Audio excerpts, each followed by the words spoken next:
It is Friday, the day of Venus, and the moon is in Gemini. I thought it was a good time to do this spread for the Connecting Consciousness group in South Africa and Africa. So I've been shuffling with the intent of guidance for how we all bring our light and our love and our gifts and our creativity and our healing more into the world in order to affect more people with an intent to obviously harmonise, bring peace and compassion. And so I've been just asking for guidance, how any good ways that the spirit realm and the angelic realm and all the other wonderful ascended masters can guide us forward. And so let's just have a look, see what it comes up with. We're looking for guidance. We only take guidance from those beings of love, light and compassion. We only accept the energy into our lives of those who support unconditional and divine love and the good of all of humanity, the earth and the universe. So that's what I've been manifesting and shuffling with intent. Okay, so I'm doing the classic Celtic cross, but I'm going to show you the card and then put it down on my board here, and then at the end I'll show you the actual spread. Okay, so the first card we have is the Three of Wands. It's a fire card. The character has their back to us. He has a red cloak on, fire. We have the young spriglings on the wands. He's surveying the land, contemplating, reflecting, wondering about what his next move is, maybe. It seemed quite apt, wouldn't it? The Three of Wands, what's coming next? What is in store? Basically, he's actually put down some good foundations. He's been working hard, and now what's next? What does he do next? Okay, that's our significator. That's basically where we may find ourselves, okay? The next card is the crossing card. So that is what crosses for good or bad. Sometimes it can be what supports you, or what is just a kind of being mindful, what is an obstacle, what do we have to get over in order to manifest what we want to manifest. Oh, that's nice. The crossing card. Well, is it nice? Yeah, I think so. What do we have to get over? We have to get over being subservient, and we have to become the King of Swords. The guile, the wise king who has experience, who's not afraid to say what needs to be said. Okay, that's a very nice crossing card. That's what we need to, I think, what comes up for me as I say it, it's like, come on, let's say what we need to say. Let's use that element of air to speak some truth. Very good for an advisor, someone who's really good at giving advice and giving all kinds of direction. So let's carry on directing and giving each other a good kind of honest truth, and keep the communication going. So that's a nice card, a nice crossing card, the King of Swords. The next card is what's the overarching energy? What do we find the overarching energy is at the moment? What's showering down on us? And, oh, okay, that's very nice. We have the Two of Wands. So again, it's fiery. It's about motivating action, getting ignited, doing stuff. But the Two of Wands, if you have a look at the card, and again, these Rider Waite are so full of symbolism. You've got the mountains in the background, the element of earth, you've got water, you've got fire. He's holding the, I always see it as the world in his hand. He has so much to offer. That's what I get from this today.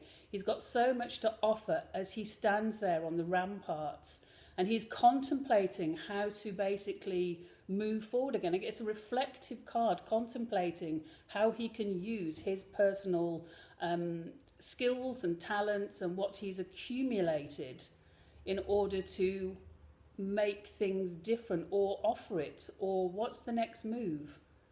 And again, please do offer your own interpretation, but that's what I actually see here.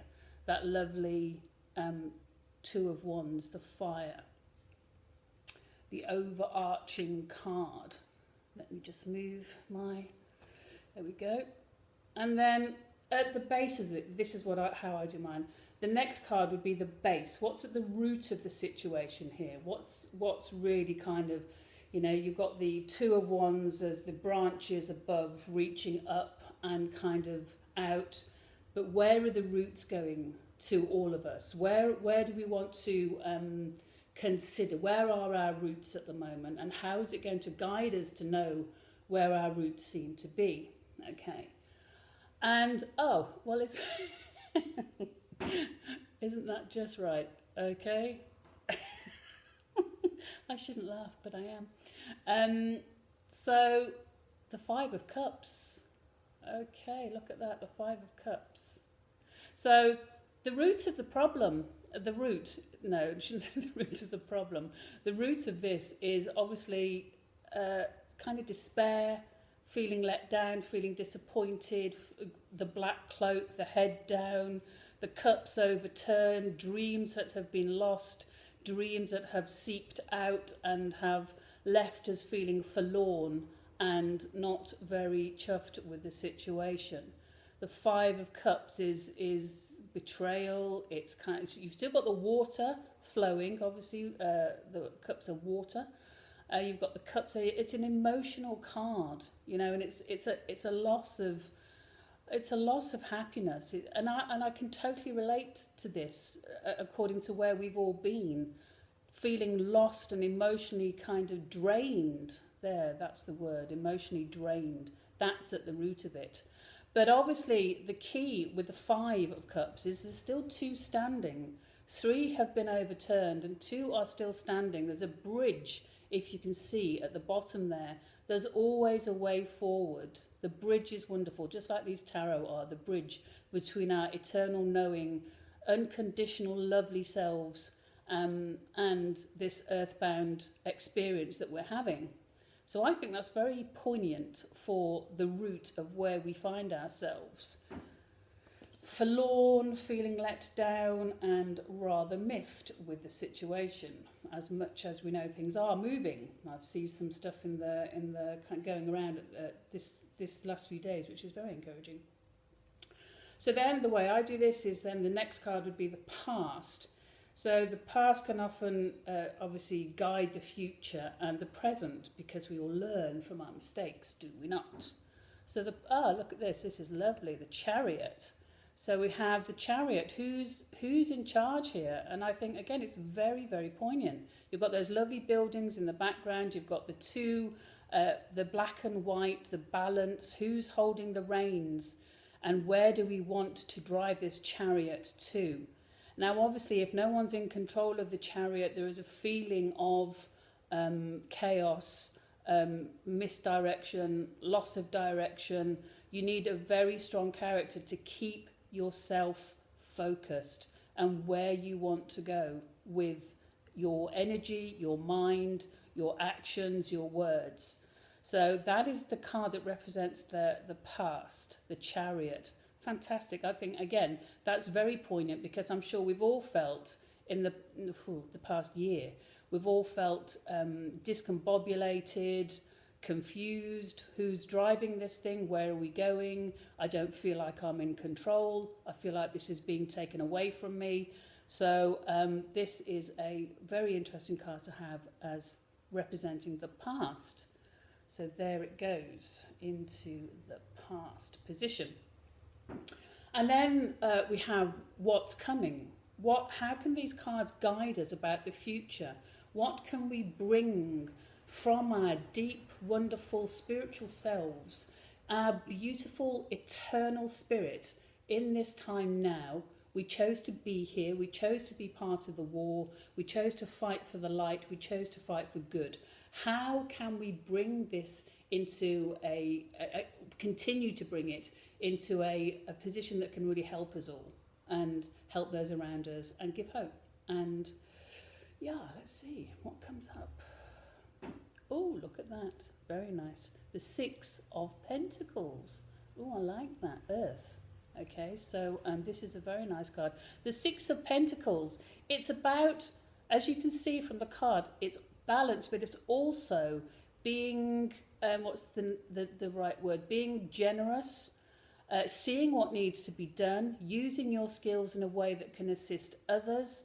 The Six of Pentacles is a lovely card for just keep working, keep doing it. You know, after this, it's the Seven. It's very much about get your head down and keep on with it. And the Six is still about developing skills, but it's about sharing the skills. It's about giving and knowing and being fair with the not only the energy, but the actions and the words. So I think for us as a group, it's like, okay, just keep doing it, keep giving what you're giving, keep contributing what you feel is right to the group and yourselves and those around you. Know when not to contribute. That's been one of my biggest lessons. It's part of the reason I left Facebook.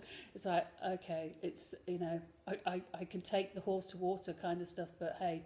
So that's just keep doing it. Keep giving, keep saying what needs to be said, be kind, be generous, be earthed, be grounded. Very important. Stay grounded. Stay in the facts. Stay with what you know to be true, with your research and what you're sharing with people. Share only as much as you think they can comprehend. You know that lovely phrase that people can only meet you on the level that they've met themselves. I love that phrase. It really helped me a lot in life. It's like, okay, just this is where they're at and this is what they can comprehend, and that's fine and great. So there you go, Six of Pentacles for the future. I love that. That's a very nice card. And so where do we find ourselves? The next card is about us again. Where do we find ourselves? How do we feel about this situation? Where do we find ourselves and how do we feel about it? Oh, yeah, I think that's very apt. The Page of Swords. We feel like we have something to say. Some of it may be new. It may be an uprising of ideas that people aren't familiar with, and therefore it can sometimes be met with derision. But as I look at that page today, and I always think that tarot are about what you see in the card each time you do them. It's not just a blank statement every single time. So what do I see today? I actually look at the birds more today, the travelling, the birds, the ability to fly. Oh, that's an interesting thing that's just come up. I don't think I've ever said that about this card before. But we have the ability to fly. We have the ability to fly our thoughts, to let them soar, and again, to share. But like I say, the page, it's new ideas. It's maybe things that haven't been done before or tried before. Sometimes the pages can be a little bit... a bit kind of foolhardy. They rush in sometimes because they're so enthusiastic, but they haven't quite learnt the ways of the king, who is the absolute authority on the way he communicates. So there you go. The page is where we can find, we kind of find ourselves, not find ourselves, but you know how we may look at ourselves. The next card is about how other people may see us, how other people might see the group from the outside, or, you know, our general intent of helping, educating, sharing wisdom, sharing knowledge. How do other people see this? This could go either way. I knew this card was going to come up. Every time I was shuffling, it was at the bottom of the pack. So there we go, the Knight of Wands. Doesn't that just say it all? That is kind of rushing in where angels fear to tread, even though our angels obviously don't. They tread like warriors through the light. It's fire, it's action.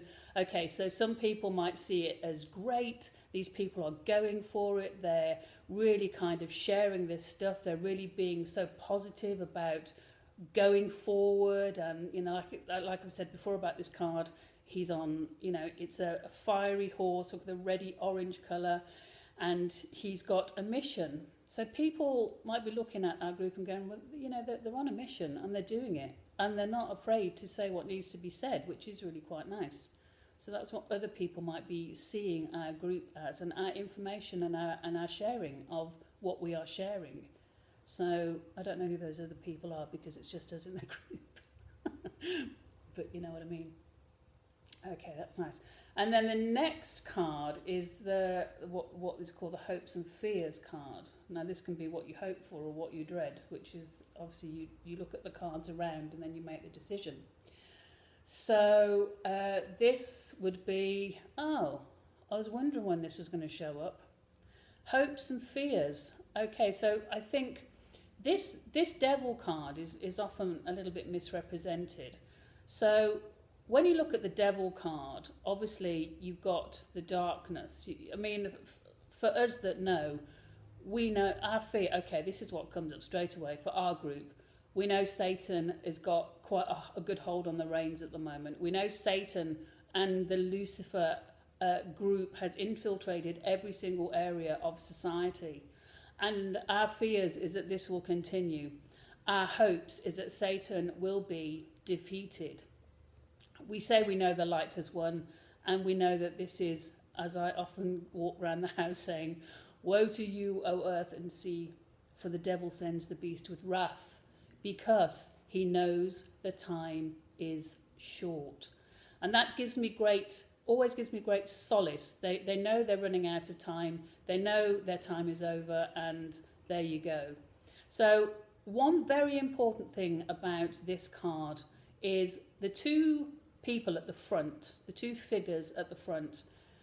They have chains around their neck. They are chained to their own darkness. Is another way of looking at the devil. It's the darkness within ourselves. It's the demons within ourselves. And there was a nice posting the other day about the dark and the demons and stuff. And I've got a big thing about facing our demons and integrating the darkness into ourselves.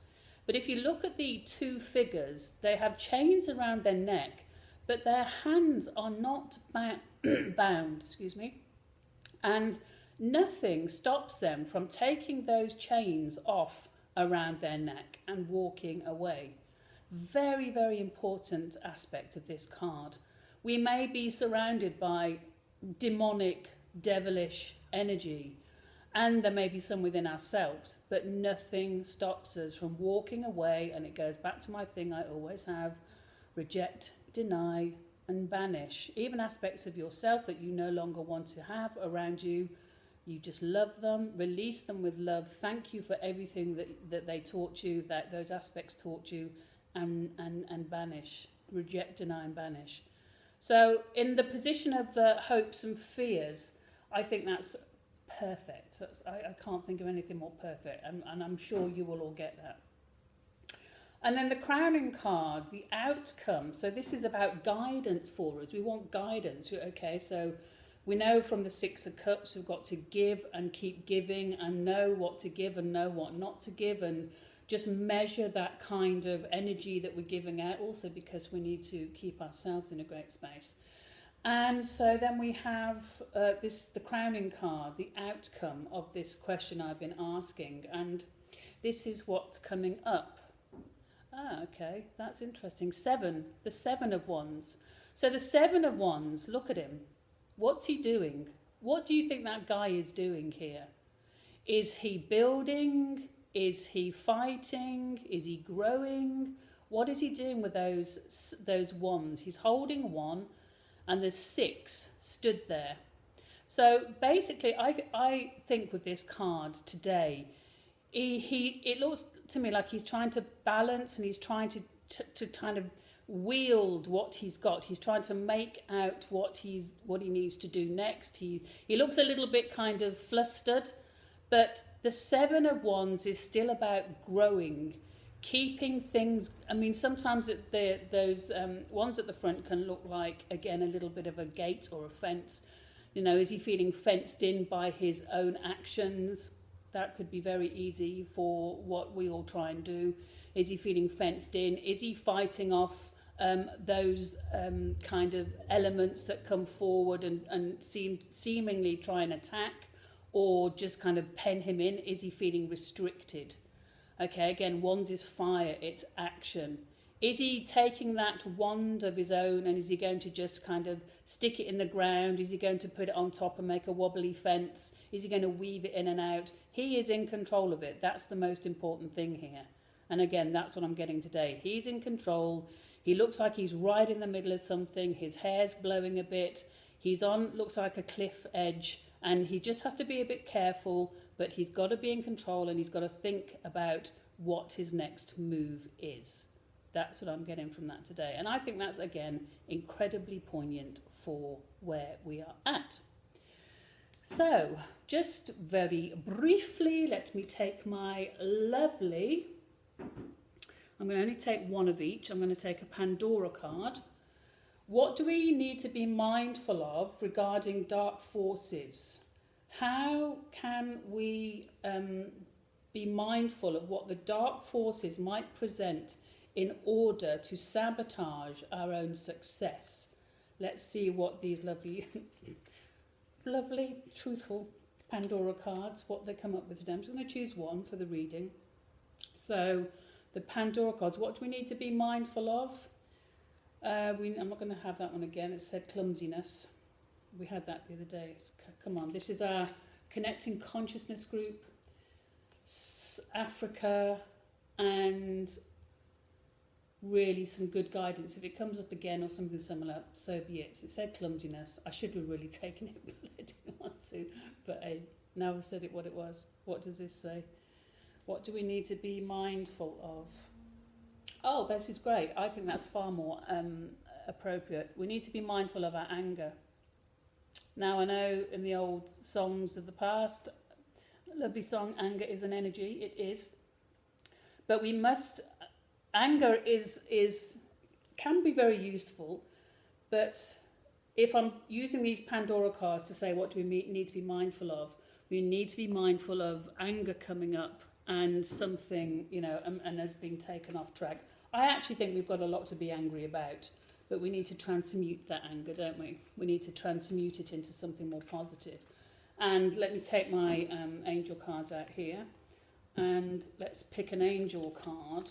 That what does the angels actually really want us to counteract the anger with? What can we use to counteract the anger with for our Connecting Consciousness group in South Africa and Africa? Look what came up. Of course it did. We just need to keep the love vibe up. Of course we do. Of course we do.